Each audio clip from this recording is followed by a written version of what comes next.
silent. Tea and coffee are not allowed during sittings, and I would also like to remind all members, and particularly the Minister and Shadow Minister, to speak loudly, slowly and clearly. This is in support of other members in the room. On a point of order. Point of order. Thank you, Madam Chair. On a point of order, I seek your advice. With reference to the debate on Clause 43, which was held on the 10th of February, and I draw members' attention to the Hansard during that. I asked the Minister regarding parliamentary scrutiny of directions, and I quote, I said, even when they are redacted because of national security concerns, somebody or some mechanism of Parliament will be able to scrutinise them. Can the Minister confirm that? To which the Minister responded, yes. We received a letter over recess, and I'm very grateful for the Minister to have written to us, dated the 19th of February, which states something somewhat slightly different, which is that the government's default position is that copies of directions will be laid in Parliament to enable all parliamentarians to scrutinise the government's use of powers. Where this is not possible for national security reasons, alternative options for scrutiny could be used, such as allowing for directions to be read in private reading rooms or briefing individual shadow ministers. As such, we are confident that alternative options are available for scrutiny when directions cannot be laid in Parliament for national security reasons. Now, will is different to could and are available. Given that we have moved beyond these proceedings, what options are there for the Minister to either clarify these remarks or correct the record?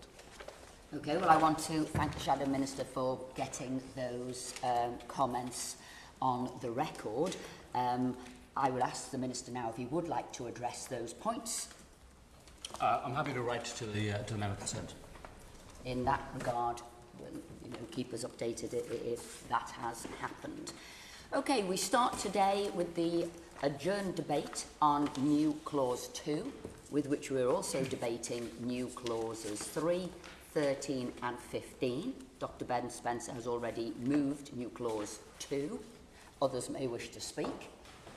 Register of foreign powers for the purposes of Part 4. I call Freddie Van Mellen.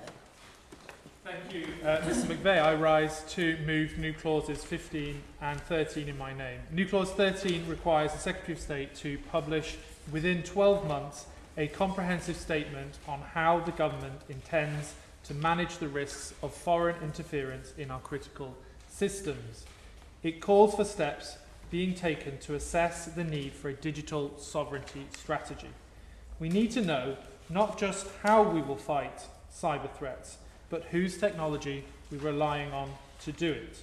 This amendment forces the government to set out a plan to assess risks in hardware, software, and supply chains explicitly.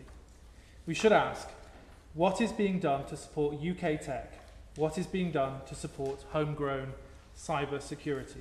We cannot claim to be serious about national resilience if the very infrastructure protecting our critical systems is outsourced abroad to vendors we cannot fully trust. This clause requires the government to explain how it intends to mitigate the risks associated with reliance on foreign technologies.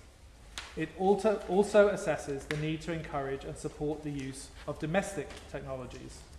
This turns cybersecurity into an engine for growth. By identifying high-risk foreign vendors and pivoting to trusted homegrown alternatives, we could improve our security and create high-skilled jobs here in the UK. For that reason, and the reasons I've set out, I would like to push this amendment to a vote. Now turning to new clause 15. This clause, how can we be serious about national resilience when the very infrastructure protecting our critical systems could be entirely outsourced abroad?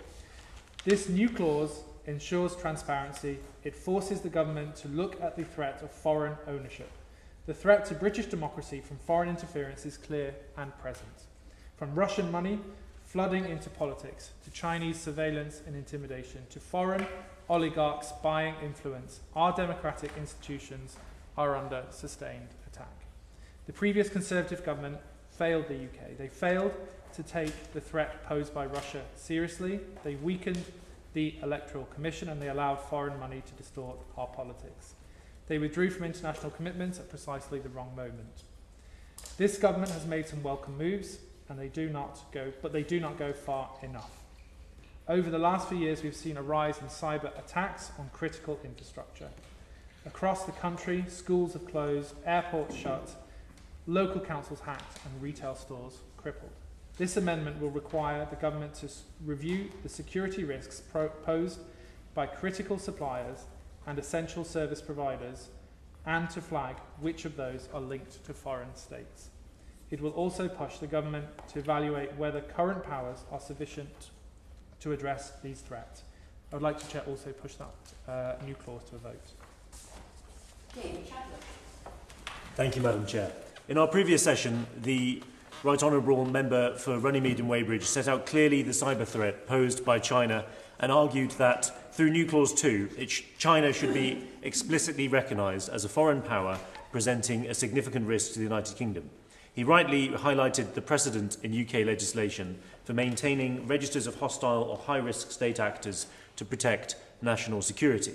And I agree that Parliament should be unequivocal in recognising the Chinese Communist Party as a strategic cyber threat, particularly given evidence of state-linked cyber espionage, infrastructure compromise and the targeting of critical national infrastructure.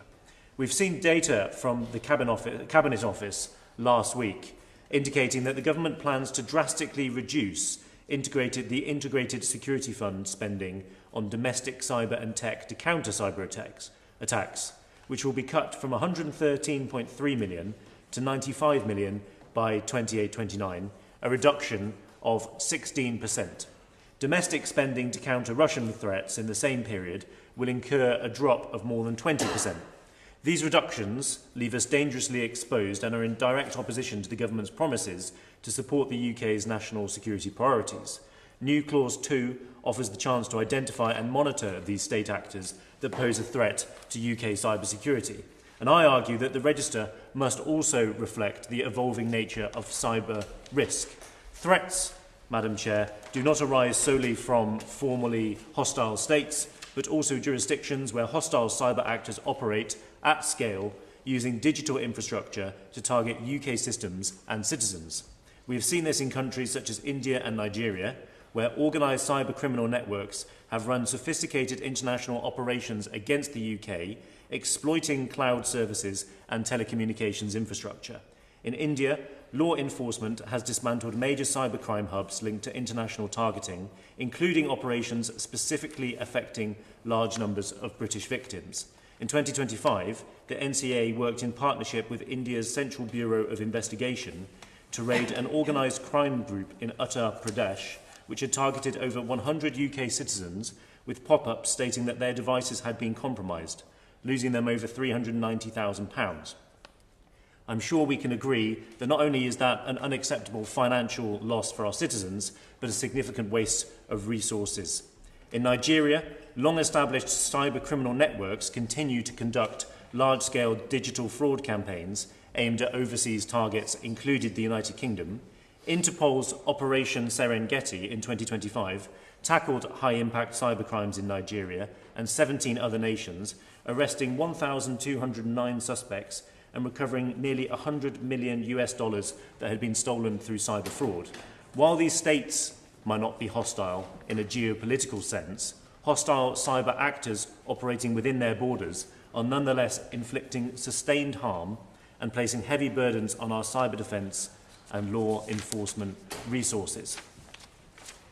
I therefore support the aims of New Clause 2, but urge ministers to ensure the framework is flexible enough to capture not only hostile states, but also jurisdictions that consistently serve as bases for large-scale hostile cyber activity. Cabinet Office data shows that integrated security fund spending on Russia is set to fall over 20% between 26 and 29, showing how the government is not taking threats from Russia or other hostile nations seriously enough.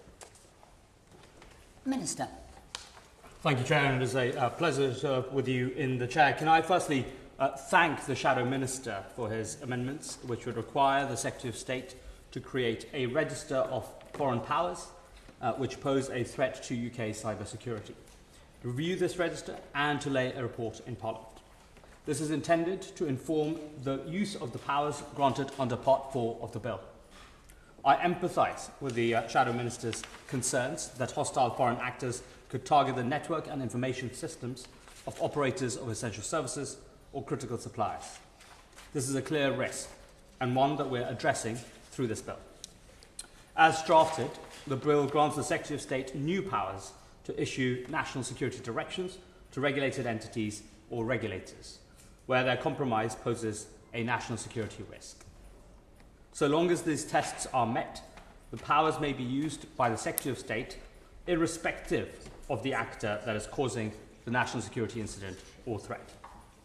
New Clause 2 would require the creation of a register of foreign states that pose a risk to the UK based on GCHQ advice.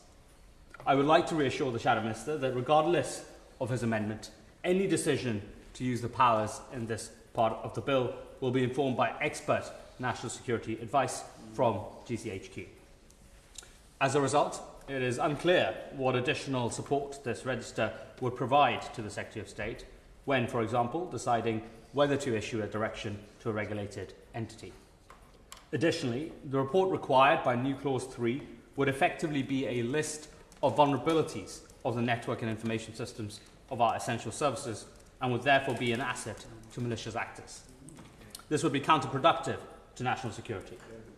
The amendment allows the Secretary of State not to publish part or all of the report if publishing would be contrary to the interests of national security. However, it is unclear how even part of the report could be published without harming national security, given its intended content. Drafting a report of vulnerabilities which could not be disclosed to Parliament without harming national security would simply duplicate existing assessments and run the risk of distracting government from more effective measures to protect from hostile foreign actors. This is not to say that we shirk transparency about these kinds of risks. The government is already able to communicate with Parliament and the public about such cybersecurity risks where it is appropriate to do so, through things like the NCSC's annual report and advisories. I kindly ask that the Honourable Member withdraw these amendments. And I thank the Honourable Member from the Liberal Democrat bench for his amendments, which would require the Secretary of State to both publish a statement of how the government intends to address risks posed by foreign actors to UK network and information systems, and to assess how many entities regulated by the NIS regime are owned in part or in full by foreign states. I would like to reassure the Honourable Member that the government takes the risks posed by foreign interference seriously. The NCSC's annual reviews continue to highlight cyber risks to the UK from foreign actors, as well as measures to mitigate these risks. We have robust processes for assessing such threats, drawing on the expertise of the intelligence community, including the National Cyber Security Centre and the National Protective Security Authority. Of course, the measures introduced by this bill will boost the security and resilience of network and information systems across essential services, managed services, and relevant digital services, protecting them from the risks of foreign interference. And where this is not enough, the bill provides a backstop. The new direction powers in this bill will enable the government to protect our critical services from exactly these kinds of national security risks. We would be able to require a regulated entity to undertake any action that is necessary and proportionate for national security in response to the threat of a compromise. Conducting assessments of the ownership structures of the many thousands of in-scope entities within 6 months will be disproportionately resource-intensive, distracting government from more effective measures to protect our services. As with New Clause 3 proposed by the opposition, publishing a review identifying national security risks caused by foreign state ownership or assessing whether our powers are adequate, as this new clause would require, would provide valuable insight to our adversaries. As I have previously set out, there is a clear pathway for government to communicate with Parliament and the public about such cyber risks where it is appropriate to do so. But where we identify specific concerns, it is right that we retain the ability to assess and respond without disclosing our conclusions to those who might exploit them. Finally, it is worth pointing out that I do not believe the new Clause 13, as drafted, is aligned with the intended scope of the bill. This bill is solely concerned with entities that are currently, or could become, regulated under the NIS regulations.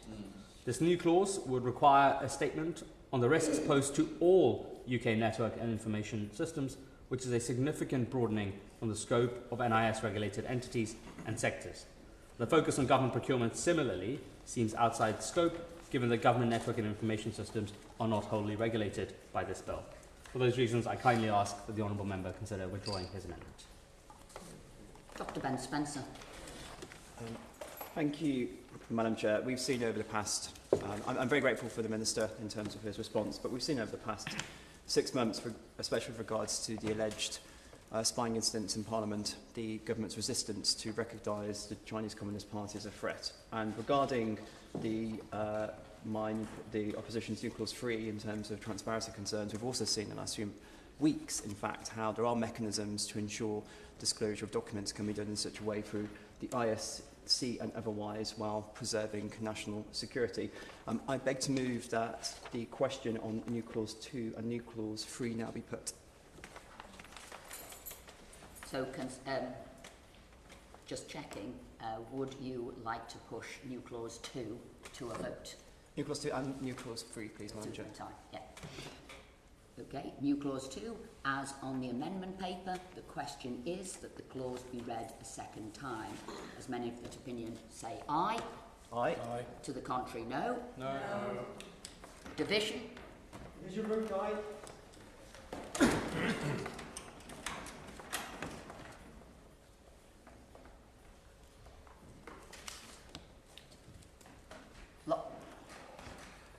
Lock the doors. David Chadwick.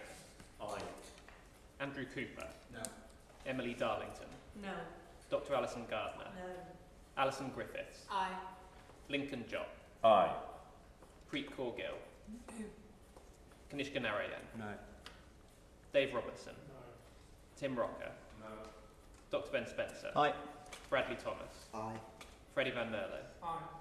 Chris Finns. No.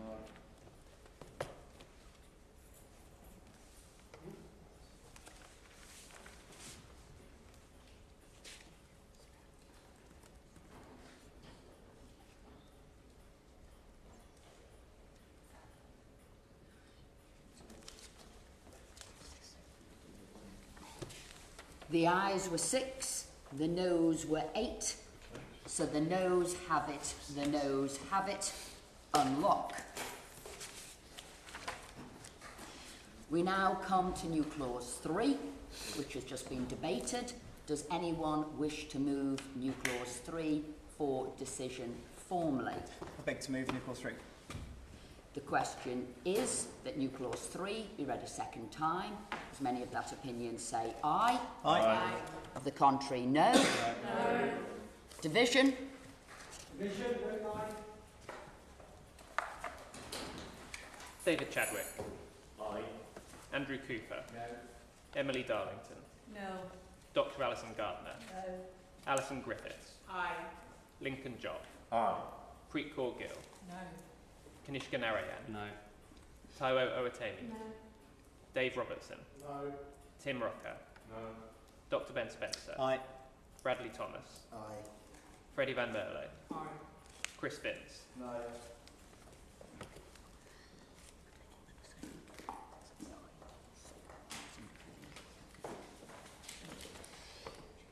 The ayes were 6, the noes were 9, so the noes have it, the noes have it. Unlock. We now come to Group 30 and new clause 4. I call Dr. Ben Spencer to move new clause 4. Thank you, Madam Chair. I beg to move new clause 4 in my name on behalf of His Majesty's loyal opposition. This new clause would require the Secretary of State to conduct a review of the effect of existing information sharing and analysis centres with a view to determining whether further such centres should be established.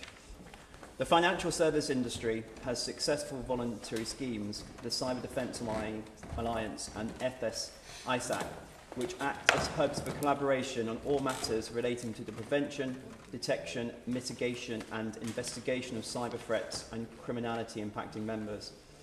These organisations provide essential alerting and coordinating role for their members, including providing intelligence and technical support during ongoing incidents. They can assist in building partnerships contextualised to particular sector risks.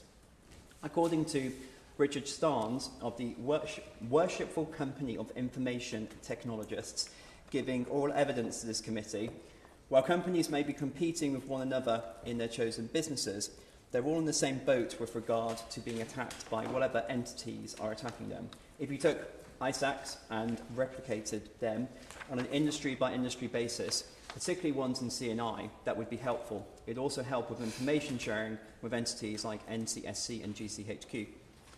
Properly established ISACs will not only increase real-time awareness of cyber risks and mitigations, but could also alleviate some of the... I'm very happy to give one. Bradley Thomas.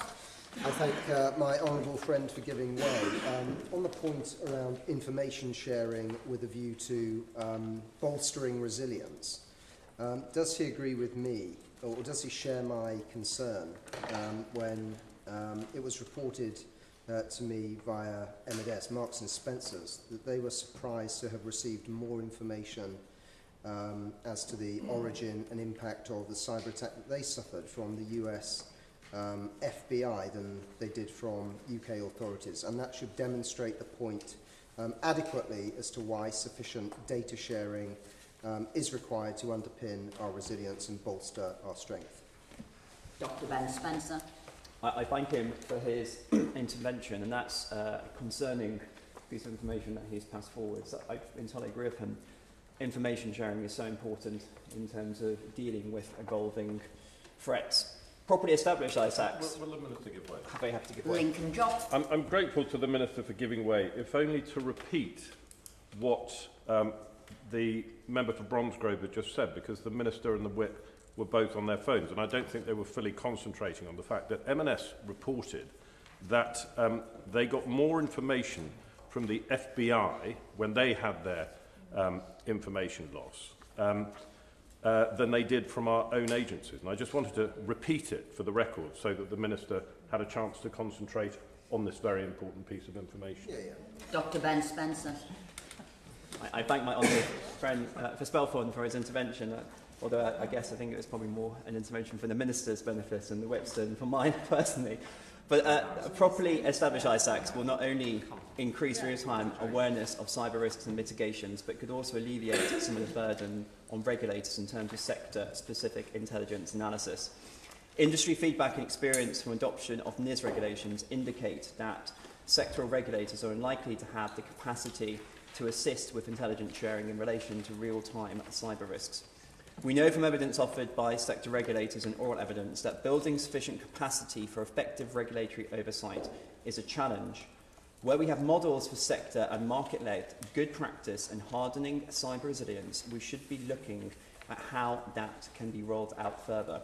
Seeing more of these organisations emerge could even lead to broader adoption beyond NIS-regulated areas to other industries. ISACs have the potential to become integral nodes in improving whole of society cyber resilience, an approach so many cyber industry stakeholders have called for. I therefore commend and beg to move new clause 4 in this committee. Review of effect of information sharing and analysis centres. The question is that new clause 4 be read a second time. Nobody want to speak? Okay. Minister. Thank you, Chair. I thank the Shadow Minister for this amendment, which would require the Secretary of State to review how information sharing and analysis centres support the functioning of the NIS regime and what steps the government will take to improve them. I recognise the intent here.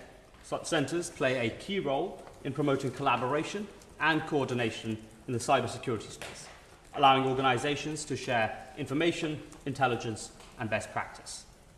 In fact, the UK already benefits from a range of such initiatives, many of which are facilitated by the National Cybersecurity Centre. In its latest annual report, the NCSC noted that over 200 companies now meet regularly in trust groups to exchange intelligence, best practices, and support each other in incident response. There are NIS regulators that also support organisations to share information with each other under sector-specific groups. However, while I fully endorse the value of these initiatives, I do not believe it is the role of government to review how they operate or to mandate how or where they are established. Such centres are meant to be a forum in which organisations can voluntarily engage in the exchange of information, and as such they operate most effectively where the initiative for participation comes from the organisations themselves or technical authorities like the NCSC.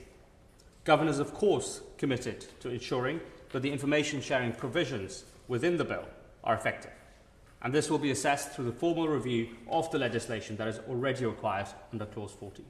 Kindly ask that the Shadow Minister withdraw the amendment. Dr. Ben Spencer. In response to the Minister's comments, the clause is a review to look into it. It doesn't provide any direction on the face of the bill other than for the Secretary of State to do their job in terms of reviewing the survey area. I beg to move new clause 4. Okay, for clarity, would you like to withdraw the new clause or would you like to press it to a vote? Press it to a vote, please, Madam Chair. New clause 4 is on the amendment paper. The question is that this clause be read a second time. As many of that opinion say aye. Aye. To the contrary, no. No. Division.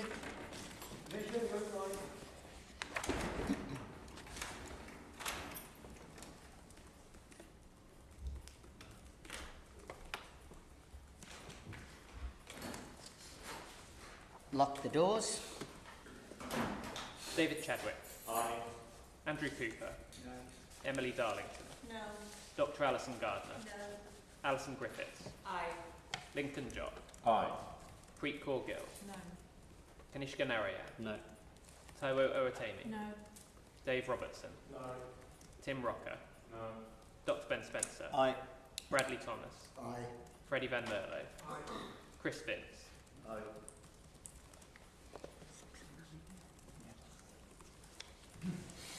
The ayes were 6, the noes were 9, so the noes have it, the noes have it. Unlock. We now come to Group 31 and the new Clause 5. I call Dr. Ben Spencer to move new Clause 5. Thank you, Madam Chair. I beg to move new clause 5 in my name on behalf of His Majesty's Loyal Opposition. The National Audit Officer's report on cyber resilience of 2025 highlighted that government departments and agencies are amongst the weakest links in the UK's cybersecurity ecosystem and lack a credible plan to become cyber resilient in the short to medium term. The government plays a key role in the management of certain critical national industries and continuing cybersecurity vulnerabilities in the IT systems used to operate CNI expose the UK to the threat of serious attacks which could undermine national security and the economy. This is not to mention the risk to enormous amounts of highly sensitive data held on government systems. Dr. Sanjana Mehta of ISC2 referenced in her oral evidence that the Department for Work and Pensions administered £288 billion of benefits over the past year, with more than 23 million people claiming benefits of some kind. This activity involves processing vast amounts of personal, medical and financial data which presents rich pickings for malicious actors. Feedback from industry stakeholders, many of whom are being asked by the government to take on onerous security and reporting obligations under this bill, echoes these concerns regarding government cyber immaturity. There's a strong sentiment that the government should be leading by example, as Chris Anley of the NCC Group commented in the committee's oral evidence sessions. In view of the growing risk posed to UK cybersecurity by hostile state actors, affiliates and criminal gangs, improving government cybersecurity is urgent. It's clear from the NAO's findings and other recent reports that government departments have lacked the sense of clear goals and the necessary accountability to incentivise tackling this significant challenge. The Minister stated in his letter to members of this committee of the 19th of February that government will be held to equivalent cybersecurity requirements that we expect of the essential and digital services in scope of the Cybersecurity and Resilience Network and Information Systems Bill. But as matters stand, There are no effective legal mechanisms for accountability to Parliament on increasing government cyber resilience to the standards necessary to meet the intensifying threats facing our government departments and agencies. New Clause 5 would compel the Secretary of State to make yearly reports to Parliament setting out government progress towards meeting the recommendations of the National Audit Office in its 2025 report on government cyber resilience and the standards it has set for itself in its recent Government Cyber Action Plan. Where necessary, the Secretary of State will have to account for failures to meet deadlines for implementation and issue a new plan to achieve compliance. Madam Chair, I'm aware in tabling this amendment of the challenges that successive governments have faced when driving up cyber resilience standards.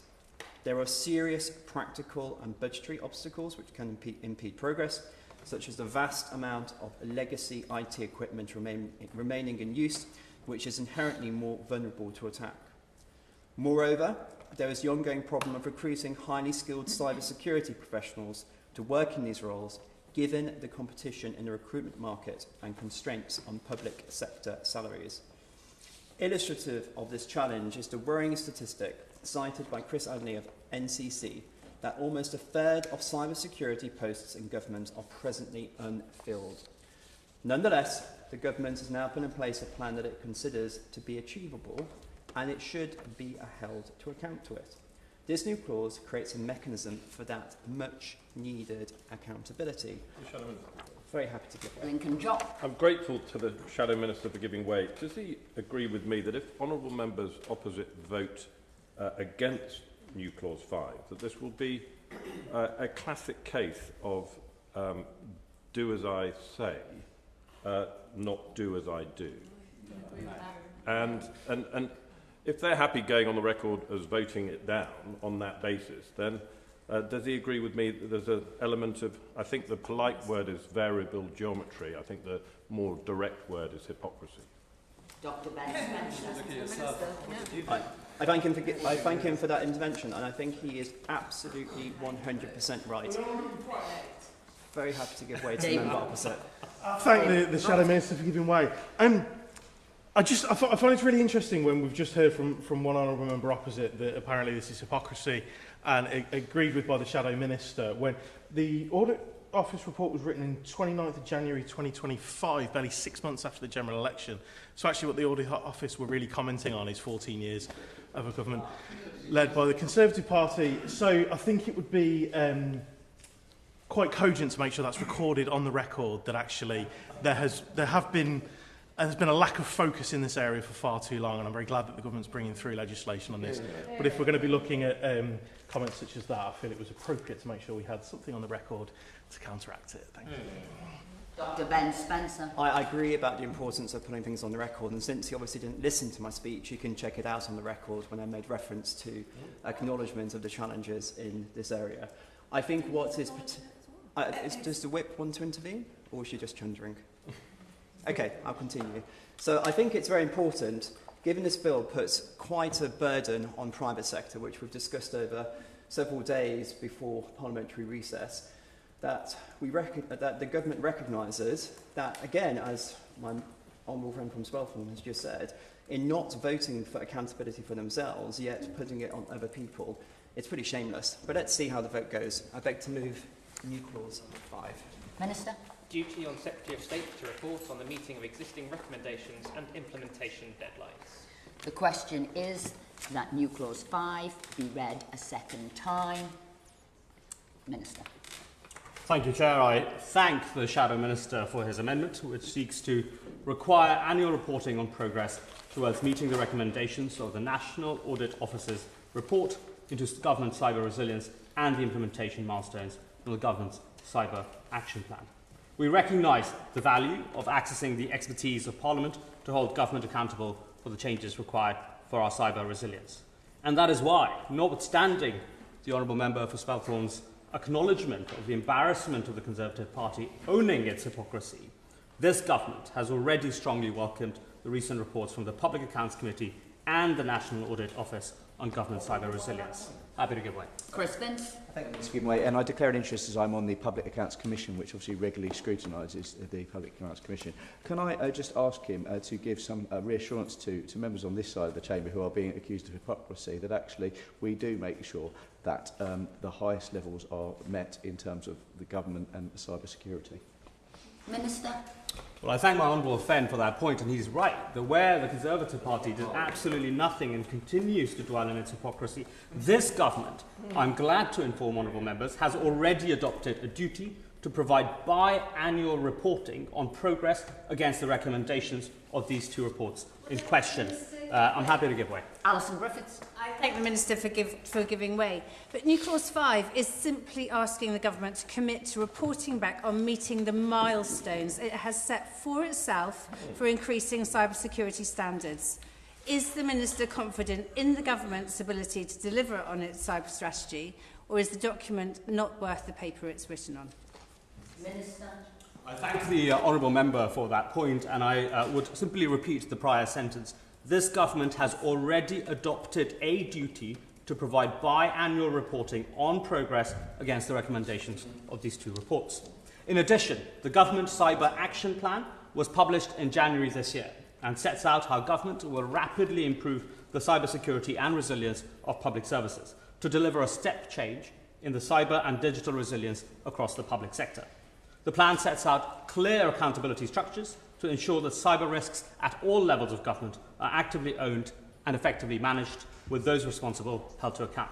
I'm happy to give way. Alison Griffiths. I thank the Minister. The continued use of legacy IT equipment is obviously a particular vulnerability across the government estate. And we know this is going to take some time to address entirely, but is there a strategy in place to prioritise the upgrade of these legacy pieces of equipment, given that that is one of the greatest areas of exposure? Minister. The honourable member makes a very important point, which is that we have heard of two major sources of risk, both legacy technology and technology debt, but also frontier AI attacks from a cyber point of view. The Government Cyber Action Plan isn't technology specific, but both of those sources of risk are very much on my mind, and I will make sure on the minds of those implementing the Government Cyber Action Plan as well. I would like to assure members that we will continue to work with Parliament to support oversight of the plan's implementation and explore additional avenues for scrutiny of the government cyber resilience levels to guarantee the right level of accountability. And I therefore kindly ask the Shadow Minister to withdraw the amendment. Dr. Ben Spencer. Thank you. I beg to move new clause 5. For clarity, would you like to withdraw the new clause, or would you like to put us to a vote? No, I'd like to put it to a vote, please. New clause 5, as on the amendment paper, the question is that the clause be read a second time. As many of that opinion say aye. Aye. To the contrary, no. No. Division.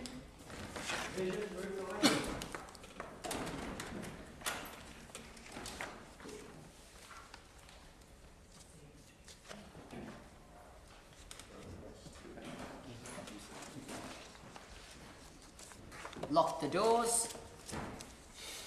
David Chadwick. Andrew Cooper. No. Emily Darlington. No. Dr. Alison Gardner. No. Alison Griffiths. Aye. Lincoln Jock. Aye. Preet Kaur Gill. No. Kanishka Narayan. No. Taiwo Oretemi. No. Dave Robertson. No. Tim Rocker. No.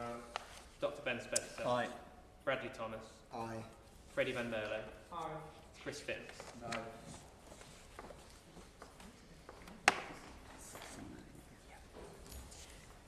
The ayes were 6, the noes were 9, so the noes have it. The noes have it. Unlock. We now come to new clauses 6, 7, 8 and 9, which have already been debated. Does anyone wish to move any of these new clauses for a decision formally? No? I just, Madam Chair, I was very grateful for the Minister's response with regards to new clause 6, so I beg to withdraw that new clause. Okay. We now come... However, sorry, I would like to move new clause 7 there. 7, okay. The question is that new clause 7 be read a second time. As many of that opinion say aye. Aye. Of the contrary, no. No. Division.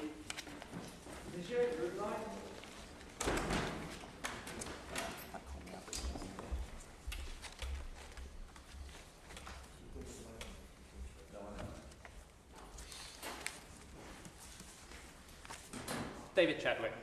Aye. Andrew Cooper. No. Emily Darlington. No. Dr. Alison Gardner. No. Alison Griffiths. Aye. Lincoln Job. Aye. Preet Kaur Gill. No. Kanishka Narayan. No. Taiwo Owatemi. No. Dave Robertson. No. Tim Rocker. No. Dr. Ben Spencer. Aye. Bradley Thomas. Aye. Freddie Van Merlo. Aye. Chris Vince.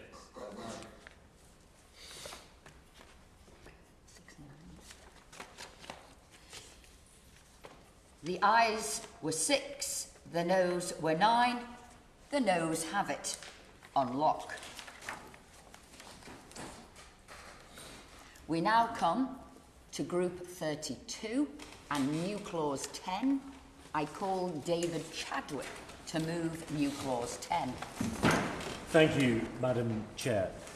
The purpose of new clause 10 is to ensure that regulatory authorities and regulated persons have adequate resources and capabilities to carry out their responsibilities. Fundamentally, this is a question about state capacity, and surely it's hard to disagree with that statement. We can pass legislation in this House, but if the regulators tasked with enforcing that legislation lack the resources and the capabilities to fulfil their duties, and if the businesses subject to these new requirements lack clarity about what is required of them, this bill will remain little more than words on a page.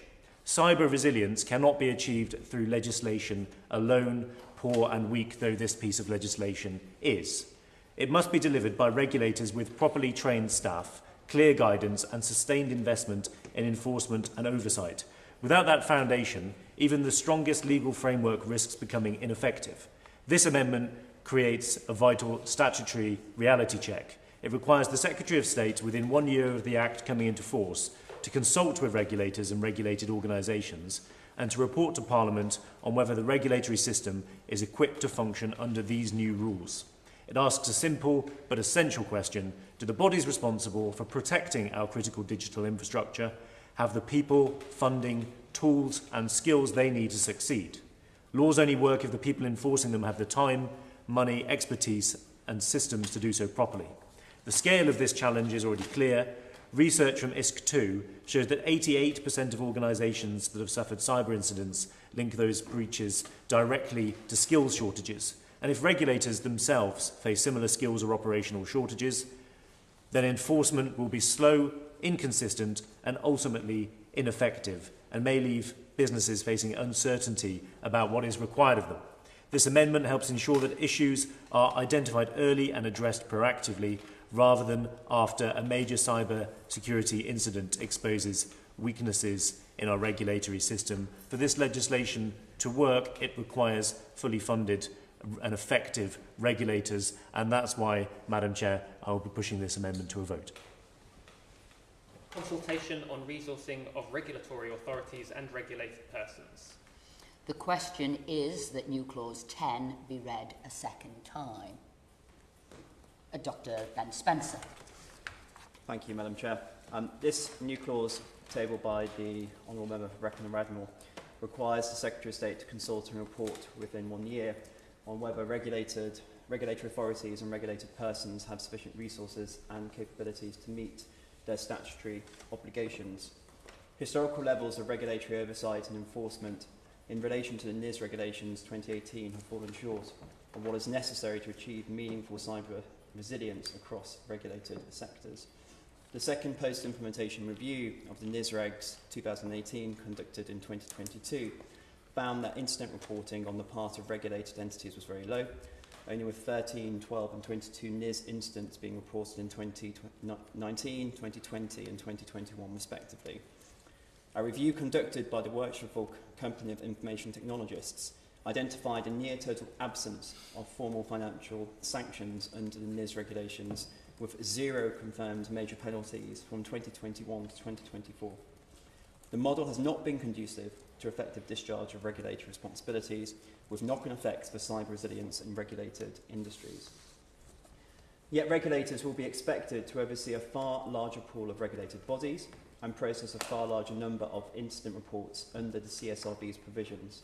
It's therefore right for us to scrutinise carefully whether regulators are in a position to meet these obligations. Many of my questions to witnesses during the evidence sessions, including those to Ofgem, Ofcom and the Information Commission, focused on their preparations to meet the demands of their expanded roles. It was clear from feedback that while regulators understand what they need to be doing to prepare, the practical challenges associated with securing sufficient resource are far from resolved. I therefore be grateful for the Minister's clarification of his plans to review regulators' progress and what the key milestones will be to ensure regulators can discharge their new duties alongside their existing ones when these provisions come into effect. Minister. Thank you, Chair, and can I thank the Honourable Member for Brecon, Radnor and Cwmtaway for this amendment, which seeks to require a consultation on the resourcing and capabilities of regulators and regulated entities, assessment on whether additional government support is needed, and a report on the findings. I would like to reassure the Honourable Gentleman that the bill was developed in close collaboration with regulators and industry to ensure that the regulators have the right information and tools to implement it. The bill already requires the government to produce 2 regular reports to monitor the effectiveness of the legislation, and these would naturally include issues of resourcing and capability if they are having an impact on the effectiveness of the regime. The first of these is the annual report on regulator activities in relation to the statement of strategic priorities. The second is the report on the operation of the legislation, which must take place at least every 5 years. Given these reports, happy to give way. Lincoln John. I'm very grateful to the Minister for giving way. While we're talking about resources and the application of this law which we are writing here, I raised with the Minister the issue of the fact that the impact assessment on page 102 states that the going rate for a contract lawyer is £34 an hour, which is, to my mind, out by a factor of probably 10. In the intervening 10 days that we've had off, has the Minister had a chance to re-examine the impact assessment which he's put in front of the committee today and discover whether that was a genuine error or because it obviously gets multiplied many times in the impact assessment. Has he had a chance to look into that and come back to us? Minister. Thank you, Chair. I thank the Honourable Member for that point, and I know he had raised it a couple of times before as well. If I haven't had the occasion to write to him, I'm happy to write to him about the calculations so he's also able to understand both the survey and the significant uplift on which the figures are based. Given these 2 reports that I mentioned to the Honourable Member already can include the topics in question, adding another report would risk confusing their purposes and increasing administrative burdens on those involved unnecessarily. The Government will not hesitate to adapt our support offering based on the findings of those reports. This would include using our flexible mechanisms, for example, updating our guidance to regulators, the Statement of Strategic Priorities, and the Code of Practice. Beyond this, we will continue to engage with regulators as the bill is implemented and consider whether any other means of improving regulator and regulated entities' resourcing and capabilities are necessary and proportionate. And for those reasons, I ask the Honourable Member to consider withdrawing his amendment. David Chadwick. Beg to move. Okay, so for clarity, there will be a vote. New clause 10, as on the amendment paper, the question is that the clause be read a second time. As many of that opinion say aye. Aye. Of the contrary, no. No. Division.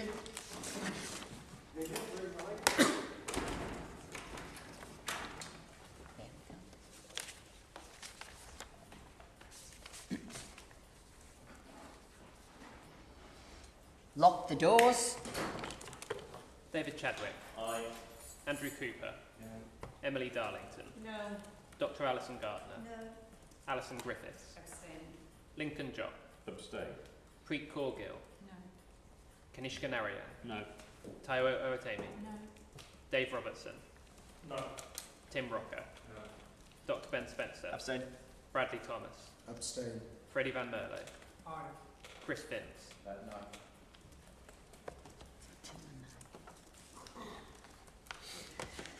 The ayes were 2, the noes were 9. The noes have it. Unlock. We now come to new clauses 11, 12 and 13, which have already been debated. Does anyone wish to move any of those new clauses for decision formally? New clause 13. The question is that new clause 13 be read a second time. As many of that opinion say aye. Aye. Of the contrary, no. No. Division. Division, reply.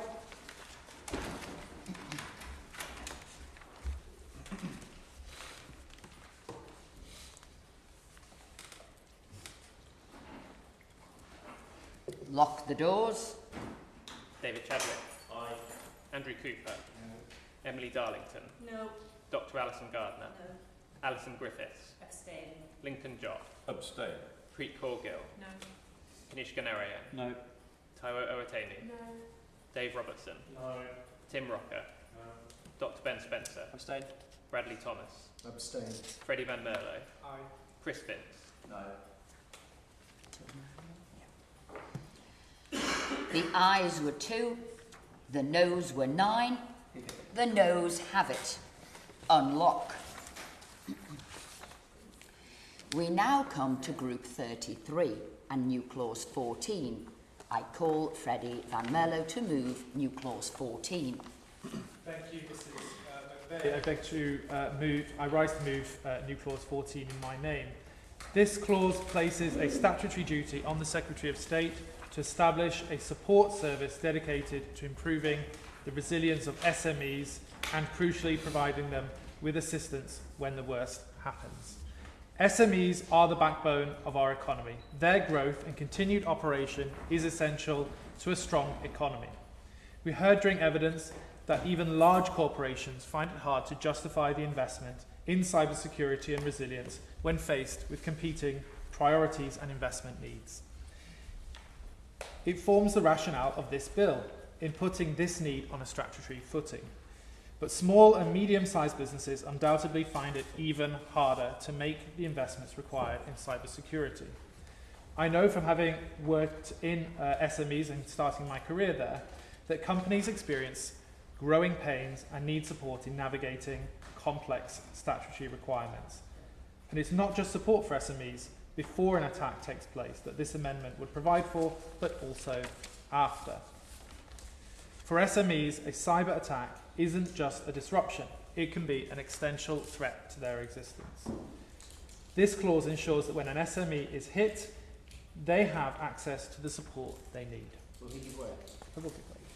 Bradley Thomas. I thank the honourable member for giving way. Given that the threshold for a significant impact event will likely be much lower for an SME than it will be for a larger corporation, and whilst acknowledging and agreeing with him that SMEs are the backbone of the economy and make up the vast majority of companies where people are employed in this country, how does he propose that the relevant balance is struck between ensuring that SMEs are supported, but at the same time that they're not inundated and overwhelmed as a result of that significant impact threshold likely being much lower for SMEs? I thank the honourable gentleman for his intervention, and the thresholds have been set out in our amendment. What I would like to say is that Australia, in fact, already provides support for small businesses during and after attacks. This clause simply brings the UK up to speed with international partners, ensuring our businesses are not at a competitive disadvantage regarding cyber security support. If Australia can support its SMEs businesses, why can't we? It is only fair that if we are increasing the regulatory burden, the government must provide the support required to navigate it. I would like to move this amendment to a vote. Cybersecurity Support Service for SMEs. The question is that new clause 14 be read a second time. Dr. Ben Spencer. Thank you, Madam Chair. New clause 14, tabled by the member for Henley and Thames, goes to concerns regarding the capacity of SMEs to comply with their regulatory obligations, should they be brought within the scope of this bill. This is a matter which has been discussed on several occasions in this Public Bill Committee. And that is only right, given that, according to figures provided by NCC Group, SMEs make up over 99% of businesses in the UK, but too often lack the skills and budgets to implement proportionate cyber protections, leaving them particularly exposed.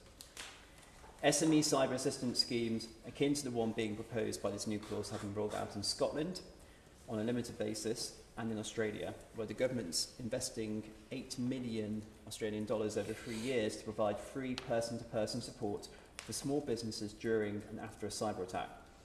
Those schemes have enjoyed some success in hardening cyber resilience amongst the SMEs that have been able to access them. This is something that can only be welcomed. There is a case for looking more closely at whether regulation is the appropriate first step in addressing the cyber resilience of the smallest organisations that might be brought within scope of regulation, as legal compliance efforts could detract from already pressured operational defence budgets. Giving evidence to this committee, Jill Broome of Tech UK called for strategies such as financial incentives or tax credits to help SMEs improve their cyber resilience. Tech UK has suggested that funding or relief could be applied on a priority basis, with those working within the critical national infrastructure supply chain looked at first. In light of these considerations, what analysis has the Minister's Department conducted of the likely return on investment in terms of sustainability and growth amongst smaller companies of a cyber support service for UK SMEs? Minister.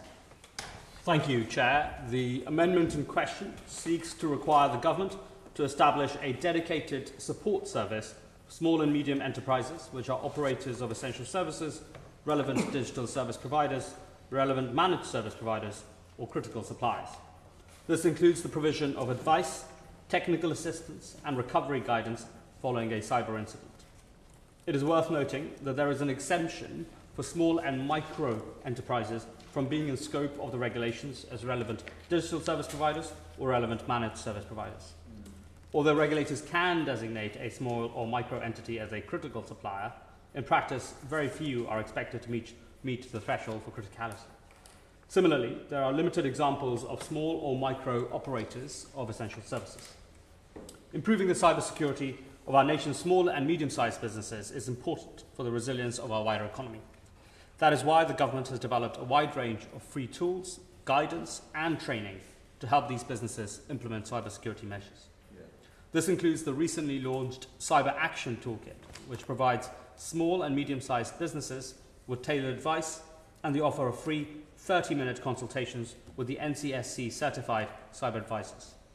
In addition, Report Fraud, a reporting service for cybercrime and fraud, run a 24/7 cyber business incident reporting line, with regional cyber resilience centres across England and Wales also providing support for small and medium-sized businesses, including incident response and business continuity advice in line with NCSC standards. I hope this reassures the Honourable Member that there is already considerable support for small and medium-sized entities available, and considering this a new dedicated service which could divert resources from existing government and NCSC schemes and impact their efficacy would be unnecessary. And for those reasons, I hope he might consider withdrawing his amendment. Freddie Van Merle. I beg to move.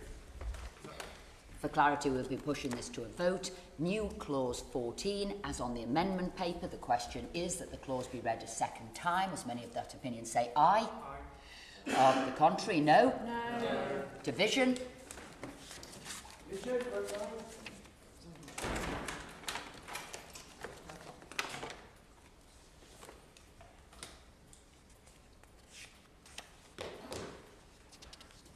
Lock the doors. David Chadwick. Aye. Andrew Cooper. No. Emily Darlington. No. Dr. Alison Gardner. No. Alison Griffiths. Abstain. Lincoln Job. Abstain. Preet Kaur Gill. No. Kanishka Narayar. No. Taiwo Owatemi. No. Dave Robertson. No. Tim Rocker. No. Dr. Ben Spencer. Abstain. Bradley Thomas. Abstain. Freddie Van Merlo. Chris Vince. No. 2 and 9. The ayes were 2, the noes were 9. The noes have it. Unlock. We now come to new clause 15, which was debated in Group 29. Does anyone wish to move new clause 15 for a decision formally? The question is that new clause 15 be read a second time. As many of that opinion say aye. Aye. Of the contrary, no. No. Division? Division, no. Lock the doors. David Chadwick? Aye. Andrew Cooper? No. Emily Darlington? No. Dr. Alison Gardner? No. Alison Griffiths? Abstain. Lincoln Jock? Abstain. Preet Corgill? No. Kanishka Narayan? No. Taiwo Oratemi? No. Dave Robertson? No. Tim Rocker? No. Dr. Ben Spencer? Abstain. Bradley Thomas? Abstain. Freddie Van Merlo? Chris Vince? No. The ayes were 2, the noes were 9, so the noes have it. Unlock. We now come to Group 34 and new clause 16, with which will be convenient to debate new clause 17. I call David Chadwick to move new clause 16. Thank you, Madam Chair. New clauses 16 and 17 work in tandem to align this bill with best practice among our European neighbours, introducing measures that strengthen ongoing oversight and enhance preparation, therefore improving the UK cyber resilience before incidents occur. New clause 16 simply makes cyber resilience a core responsibility of organisational leadership.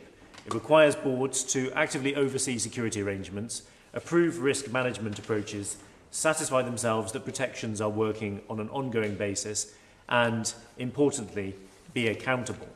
Numerous witnesses that we've spoken to over the past month told us that cybersecurity deserves the most senior level of oversight. And in fact, those professionals from within the industry told us that they desperately need this to happen to make sure that they can do the job that the government is going to be asking them to do.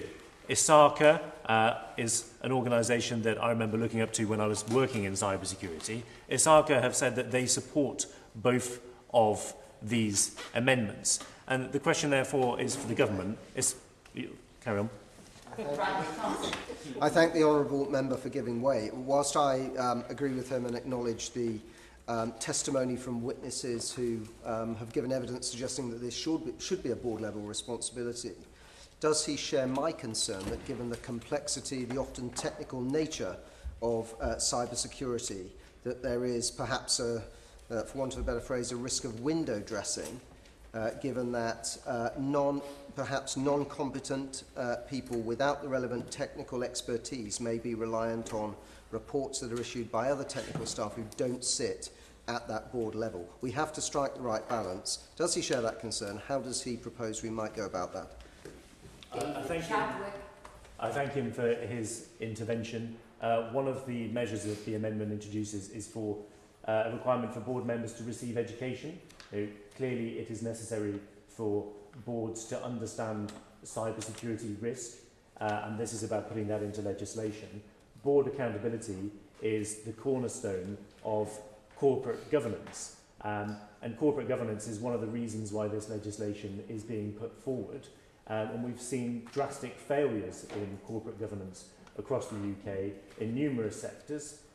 Financial services historically is one sector that corporate governance has completely failed in. That's a sector that the Conservatives have continued to support with tax cuts. All we're saying here is that boards need to be held accountable for the cyber risk that they pose, and that making boards responsible for that obligation helps the cybersecurity professionals responsible for securing those organisations to do their jobs properly. ISARCA have 8,000 members who are the people who will actually be doing this work. They'll be the ones carrying it out. And surely we should be listening to them when they tell us that this is what they need. It wasn't just one organisation who told us that either. Boards have an obligation to oversee financial risk, for which they have financial literacy. Cyber risk deserves the same treatment. And importantly, this brings the UK into line with international best practice. The European Union's NIST II framework explicitly places cyber accountability at senior management level and makes the same demands of board oversight in these areas. And that's why it's confusing again to see the government diverging from that legislation without a clear explanation of why. It's not clear why the UK should be settling for less. Why has the government taken that out? The second amendment, NC 17, seeks to bolster our protections by requiring regular and proportionate testing to identify and remedy weaknesses before they escalate. The digital world moves quickly. Threats evolve constantly, and defences that worked last year may already be obsolete. Regular internal testing exposes weaknesses before attackers can and offers the opportunity for early, easy fixes. Documenting results and sharing them upon request with regulators ensures transparency and strengthens a regulator's ability to identify suspicious patterns across their sector before they materialise into a real crisis. This is about prevention and not reaction. Once more, similar provisions are made in the EU by legislation such as the Digital Operational Resilience Act, DORA, for financial services businesses. The UK surely deserves the same opportunity for preventative protections here. Together, these amendments create leadership responsibility, continuous assessment and improvement. Yes. I'm grateful to the Honourable Member for giving way. I'm a little bit confused, which is easily done, I hasten to add. In his amendment, he says the management body will be may be held accountable for failures by the body to comply with the duties relating to security and resilience of its network and information system. Does he not think that the directors of companies are already responsible and accountable for their companies? Why does the state need to tell them more about those responsibilities? David Chapman. I thank him for his intervention, and I think once more this comes down to state capacity and how we see the state's role. Clearly there needs to be an expansion of the state's powers here, which is what the legislation has come forward for, to mandate that the companies that provide the critical infrastructure that our country relies upon is instilled in writing. And he will remember the numerous witnesses who came before us and told us that board accountability was crucial. Some of those witnesses told us so in public, and some of them told us that in private. And those are the people who are doing this job. Those are the people that the government is asking to do this job. And that's why we should listen to them, and that's why we'll be pressing this amendment to a vote. Board oversight of security and resilience of network and information systems. The question is that new clause 16 be read a second time. Emily Darlington. Thank you, Madam Chair. I wanted to speak to these two clauses because I think they raise a really important point about security by design implemented within companies and within those companies that provide the technology to companies provide their cybersecurity. There was another amendment which we are not speaking about today that was also on the similar subject that was put forward by an honourable friend of mine. Now, security by design and safety by design is something we talk about quite often in this area, and it may not be appropriate for this bill and for legislation, but I'm very keen to hear about how we'll progress those discussions, because ultimately we do want to prevent cybersecurity attacks. And we need to make sure that both the companies, the SMEs, and major infrastructure, local government, all have access to the technology and the infrastructure that is looking at security by design in its own design right from the outset, because that's actually what makes us most secure. So I'd like to ask the Minister about how we're going to take forward those discussions, how we're going to take forward the idea that's already in legislation through the Online Safety Act about safety by design, extend it to ensure that the products on around cyber security are ones that are absolutely have this at their heart and are delivering that prevention mechanism that I think we all want to see, including especially small businesses and organisations who are victims of these attacks. Dr. Ben Spencer. Thank you, Madam Chair. New Clause 16 would require active board oversight of security and resilience measures and accountability for board members where they fail in those oversight duties, whereas New Clause 17 would require regulated entities to carry out proportionate periodic testing of the security and resilience of their network and information systems and provide results to regulatory bodies upon request. On board accountability, as we've already discussed in this committee, the existing regulation model under NIS regulations has not been sufficiently effective in terms of driving up cyber resilience standards to meet emerging threats. Board engagement is a key part of this, but the stats I quoted previously in the committee indicates that engagement is going in the wrong direction. What assessment has the Minister made of the potential advantages and disadvantages of direct accountability in adoption of effective cyber resilience measures based on a rollout of the NIS 2 regulations? Again, proportionate testing of systems may be a useful tool in detecting and managing cybersecurity risk. What consideration has the Minister's Department given to how this topic should be approached in the Secretary of State's Code of Practice? Minister. Thank you, Chair, and can I thank the Honourable Member for his amendments. I will speak first to New Clause 16, which seeks to require boards or equivalent management bodies or operators of essential services, relevant digital service providers, relevant managed service providers, and critical suppliers to take specific measures to oversee security and resilience of their network and information systems. Board-level engagement is a necessary part of proactively and effectively managing cyber risks. That is why we published the Cyber Governance Code of Practice last spring, as part of a wider package of action to support boards in more effectively governing digital risks to enhance their organisation's cyber resilience. More recently, the Secretary of State, together with the Chancellor, the Business Secretary, the Security Minister, and leaders of the NCSC and NSA, wrote to the CEOs and chairs of the UK's leading organisations, asking them to make cyber risk a board-level priority. I agree with the Honourable Member that going further on board-level responsibility is necessary. That is why we will introduce security and resilience requirements in secondary legislation following consultation. We will consult on proposals which are consistent with the NCSC's cyber assessment framework, as we confirmed in our policy statement last year. The cyber assessment framework includes comprehensive measures on good cyber governance, including clear board-level responsibility. It is important that industry is consulted on these measures, that they form part of a holistic package on security and resilience, and that they can be updated flexibly over time. We intend to consult on proposals for security and resilience requirements and wider implementation plans later this year. I now move on to Clause 17, New Clause 17, which seeks to require all organisations in scope of this bill to test the security and resilience of their network and information systems. We agree that proportionate cybersecurity testing is critical to identifying and mitigating vulnerabilities in systems and networks. Organisations within scope need to take appropriate and proportionate measures to manage risks to network and information systems on which they rely, and this can include testing of network and information systems.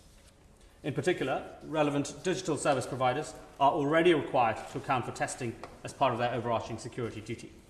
Additionally, all regulators can use their powers to mandate testing by inspector or by the regulated entity to verify compliance or investigate potential failures. But I would like to reassure the Honourable Member that we are going further.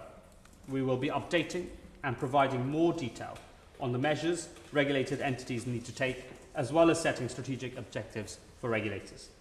As I have said before, our proposals for the security and resilience requirements in secondary legislation will be consistent with the NCSC's cyber assessment framework, which includes measures on appropriate testing. David Chadwick. Thank you.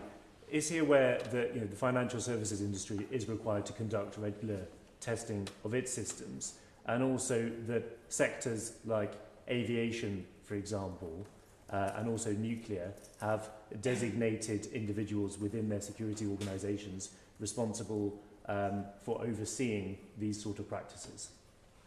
Minister. I thank the Honourable Member for this point, and I am also aware that the cyber assessment framework that the National Cyber Security Centre has very specific measures on appropriate testing as well. It already exists. We want to make sure it's an important part of where we go in terms of the specific security and resilience requirements in secondary legislation. It is crucial that industry are consulted on the nature of any requirements related to testing, And as mentioned, we intend to consult on these proposals later in the year. We will also be issuing a statement of strategic priorities for regulators, and we'll explore if this is an appropriate vehicle to drive consistency in the behaviours of regulators in respect of their approach to testing for their sector. Overall, any approach to going further on proportionate and regular testing must be developed alongside the full set of security and resilience requirements and coordinated and communicated with a wider package of implementing measures. This will allow the impact of options to be assessed and will provide industry with clarity on the overall approach, including how the components fit together. In response to the Shadow Minister's question around consideration of NIS2 requirements, of course, we have looked at both NIS2's provisions, some variability in member states' implementations on the question of governance in particular, as part of a wider set of considerations that we'll be consulting in terms of secondary legislation on governance particularly. And in response to my honourable friend, the member for Milton Keynes Central's incredibly important point of security by design, I very much take into account the point she's made. I would flag to her that the GDS, the Government Digital Service departments, are already working on a secure by design standard. We want to make sure that it is as robust as possible and extended not just across public but parts of the private sector, and I will make sure that as part of the Government Cyber Action Plan as well as the private sector Cyber Action Plan, that security by design remains at the heart of those plans as well. I'm happy to give way. Emily Darlington. I thank the Minister for that. Would he consider setting up a meeting between GDS and those MPs that might have expertise in this area so that we can both share the expertise but also reassure ourselves that, that it's going in the right direction and at the speed that is necessary? Minister. Yeah, my honourable friend has extensive expertise which I benefit from extensively as well, and I will be keen on making sure the Government Digital Service does so too. And in light of those commitments, Madam Chair, I kindly ask that the honourable member withdraws those amendments. David Chadwick. Thank you, Madam Chair. We heard during the evidence session that numerous witnesses, numerous very knowledgeable witnesses, called for these amendments, and that's why I'd like to push them both to a vote. New clause 16, as on the amendment paper, the question is that clause be read a second time. As many of that opinion say aye. To the contrary, no. No. Division. Division.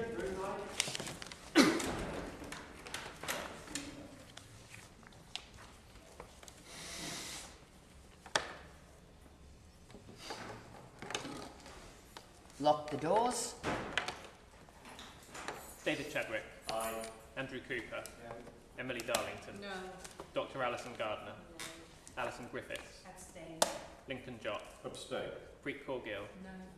Kanishka Narayan. No. Taiwo Otemi. No. Dave Robertson. No. Tim Rocker. No. Dr. Ben Spencer. Abstain.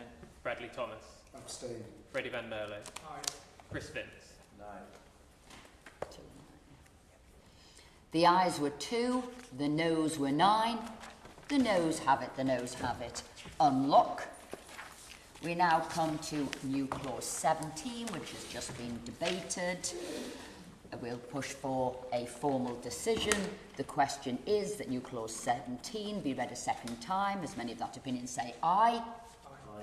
Of the contrary, no. No. Division. Division, aye. Lock the doors. David Chadwick. Aye.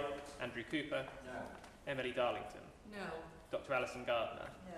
Alison Griffiths. Abstain. Lincoln Jott. Abstain. Preet Corgill. No. Kanishka Narayan. No. Taiwo Otemi. No. Dave Robertson. No. Tim Rocker. No. Dr. Ben Spencer. Abstain. Bradley Thomas. Abstain. Freddie Van Merlo. Aye. Chris Vince. No. 2 and 9. The ayes were 2, the noes were 9.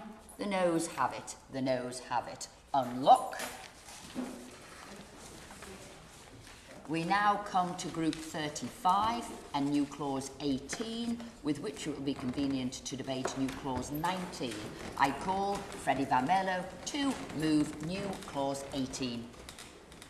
Thank you, Mr McVeigh. I rise to move new clause 18 in my name. The new clause places a duty on the government to review within 12 months whether our over 30-year-old Computer Misuse Act is holding back the very cyber resilience this bill seeks to build. The government's own impact assessment for this bill identifies a key market failure, imperfect information. It states that businesses lack awareness of their own cyber risks, leading to underinvestment in security. We must ask why that information is imperfect. We believe it is partly because the Computer Misuse Act of 1990 prevents cybersecurity professionals from undertaking legitimate public interest activity to identify these risks. So ethical hackers cannot provide the necessary information. This clause ties the review specifically to the security and resilience of network and information systems regulated by this bill. It asks a simple question: does the current Computer Misuse Act of 1990 help or hinder the resilience of our critical infrastructure? For that reason, I wish to seek a vote on this amendment. Computer Misuse Act 1990, Security and Resilience of Network and Information Systems. The question is that new clause 18 be read a second time. Dr. Ben Spencer. Thank you, Madam Chair. I beg to move new clause 19, tabled in my name on behalf of His Majesty's official opposition. This new clause would compel the Secretary of State, within 12 months of royal assent, to review the need for a statutory defence encompassing legitimate cyber research activities to criminal offences under Clause 1 of the Computer Misuse Act 1990, which concern unauthorised access to computer programmes. The campaign for reform in this area, Cyber Up, has argued that in its current form, the CMA inadvertently criminalises critical activities such as vulnerability research and threat intelligence, both of which are essential for defending the nation's digital systems. The Secretary of State's review under this provision would also require an evaluation of whether the creation of such a defence would enable regulated bodies to improve the resilience of their network and information systems via enhanced vulnerability testing and research.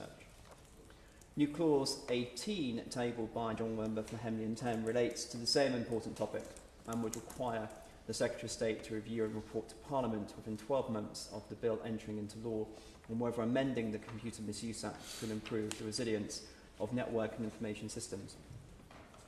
Honourable members will recall the insightful evidence of Professor John Child of the University of Birmingham, who attended our oral evidence sessions earlier. Professor Child made a clear and compelling case for the need to amend the Computer Misuse Act to provide statutory defences for legitimate cyber research, sometimes called ethical hacking activities. Likewise, campaign groups, industry specialists and parliamentarians have all argued that the Computer Misuse Act, which was written before the modern internet, is no longer fit for purpose. At present, the Act fails to distinguish between malicious attackers and cyber professionals acting in the public interest, inadvertently criminalising a large proportion of research that UK cybersecurity professionals can carry out to protect UK critical infrastructure and the UK's technological ecosystem. This means that cybersecurity professionals working to defend UK organisations from real-world threat risk prosecution. This has created a chilling effect. Talent is being lost, investment is stifled, and security gaps are going unidentified. If we are to have true UK cyber resilience, not just among regulated sectors, but across businesses of all types and throughout society, we need a multifaceted approach. Industry and private sector-led initiatives will play a strong role in this. Professor Child made clear that countries such as the US and Israel, who have implemented more favourable regimes, are benefiting from increased cyber resilience as a result of cyber research activity. The government has acknowledged that reform of the CMA is a pressing issue. Indeed, the Home Office has been reviewing this question for some time. Further, the Security Minister highlighted the urgent need for changes to the law in this area in a recent speech, stating that government has heard the criticisms about the Computer Misuse Act and how it can leave many cybersecurity experts feeling constrained in the activity that they can undertake. The Minister went on to say these researchers play an important role in increasing the resilience of UK systems and securing them from vulnerabilities. We shouldn't be shutting these people out, we should be welcoming them and their work. And yet the Home Office has brought forward no specific proposals for reform. Parliament is unlikely to legislate again in the cybersecurity domain for some considerable time. We can't afford to kick the can down the road on this vital issue any longer if we are to have a credible plan for whole of society's cyber resilience. Very happy to give way. David Chapman. Can he just address the point on who he thinks would benefit if this Act were repealed? Dr. Ben Spencer.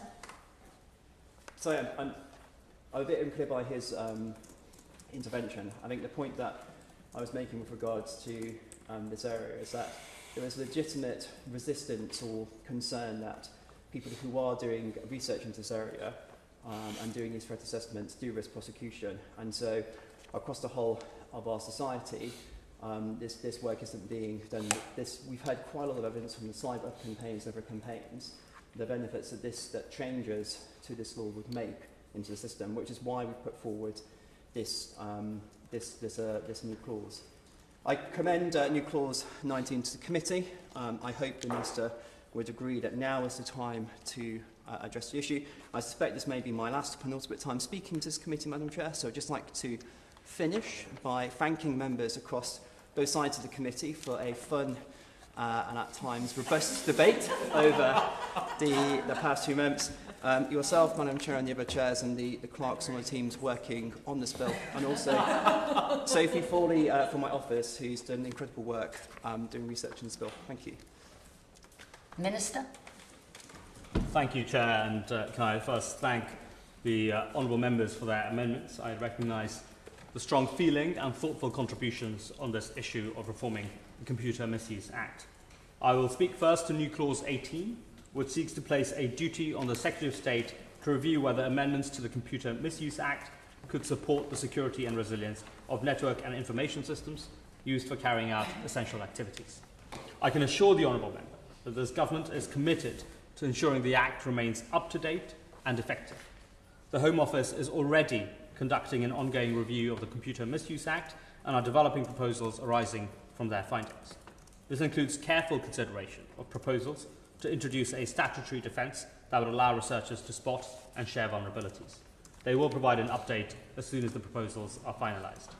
However, limiting a defence to the sectors only covered by the NIS regime would be impractical. Any package of workable defence would need to be broad enough to apply economy-wide. Turning to new clause 19, which raises the issue of introducing a statutory defence into the Computer Misuse Act, I acknowledge the strong sentiment regarding reform of the CMA. There is no doubt that UK cybersecurity professionals play a significant role in maintaining the country's overall security and resilience. Supporting them is vitally important. I agree with the principle behind the amendment, that a defence to Section 1 of the Computer Misuse Act could strengthen the resilience of network and information systems by allowing researchers to spot and share vulnerabilities. The government is already conducting an ongoing review of the Computer Misuse Act, and we have made significant progress in developing a proposal for a limited defence to the offence provided for at Section 1 of the Computer Misuse Act. Well, on that point, happy to give way. Andrew Cooper. Thank you, Madam Chair. I think a lot of us on all sides of the House are very sympathetic to both of these amendments. I think we heard very clearly in the evidence that was presented that the Computer Misuse Act, as it is today, has a chilling effect on the operation of the cybersecurity industry in this country, and whether companies who are engaged in that want to locate here as opposed to other countries. I absolutely hear what he says about how the Home Office is developing proposals. I wonder whether he'd be able to set out a timescale for us on when those proposals are likely to be brought forward, whether he expects them to be in this parliamentary session or perhaps the next one, because this is clearly something that's holding back the cybersecurity industry in this country, and I think we'd all like to see it resolved. Thank you. Minister? Thank you, Chair. And can I thank my honourable friend? I think he is absolutely right to recognise the shared sense on the principle of Computer Misuse Act reform. I would also say to him that whilst I'm not in a position to give him a specific timeline, I take absolutely into account his recognition that this work needs to proceed at pace, and I would say that having held an industry engagement just recently on specific proposals with over 75 attendees from a range of cybersecurity organisations, the Home Office is now reviewing specific feedback, has a particular proposal, and the question is simply not of whether we will reform the Computer Misuse Act, but simply how. Freddie Van Berlo. I'm very grateful to the Minister for giving way and for his reassurances on the review that is actively ongoing at the moment on the Computer Misuse Act. And on that basis, I'd like to indicate to the Chair that I'll be withdrawing my amendment. Minister? Not pushing it to a vote. Minister? Thank you, Chair. I'm happy to give way. Mark Chadwick? Thank him for giving way. And I'd just like to know if he could clarify what he thinks ethical vulnerability research actually constitutes. Minister? Sure, Madam Chair. Whilst I wouldn't wish to technically define it, my understanding would be research that is aimed at what ethical hacking is, which is effectively trying to find vulnerabilities through simulated attack systems that can then broaden our understanding of risks and vulnerabilities and allow us to mitigate them accordingly as well. Returning to New Clause 19, Madam Chair, limiting a defence to just the sectors covered by the NIS regime would be impractical. Any proposal that we have for a workable defence needs to be broad enough to apply across the economy, and that is why we're making sure through the Home Office we're working as promptly as possible to ensure a proposal that is strong in its safeguards to prevent misuse. And engagement, including with the cybersecurity industry, has already been underway to refine our approach. Will you give way on that before we vote? I'm happy to give way to the Shadow Minister first. Dr Ben Spencer? I very much thank you for giving way. We are a responsible opposition, and we are very pleased to hear the work that he's been putting in his department in terms of this area and the joint shared purpose in both getting this done but also getting it right. Could you give us a bit more detail in terms of what his timescales and plans for public consultation on this area? I understand he's been doing some personal consultation in private, but just whether there would be a public consultation, and given that this does cross two different departments, which department does he intend will be taking this forwards? What I'm really looking for is a confirmation from him at the dispatch box that this is a piece of work that he is personally committed to and will endeavour as Minister to make sure gets over the line this parliamentary term. Minister? Thank you, Chair. And I thank the Honourable, the Shadow Minister, for his recognition of the shared approach that we have on this question. The Computer Misuse Act reform question is led on by the Home Office. And I've given both my personal commitment to ensuring that reform, but also I will take away his particular ask to write back to him and honourable members in the committee with as much detail as possible on the timeline to ensure that we're moving fast on it. And so in that spirit, Madam Chair, can I both thank honourable members on this question of the amendment to the Computer Misuse Act, and use this opportunity also both to thank you, to thank the entire committee's staff, honourable members for the expertise and perhaps a sense of fun as well as all staff members, in particular the committee, the Bill team and the department, who have been fabulous throughout the entire process as well. Freddie Van Merle? What do I need to do? Don't wish to move my amendment to a vote. Thank you, Chair.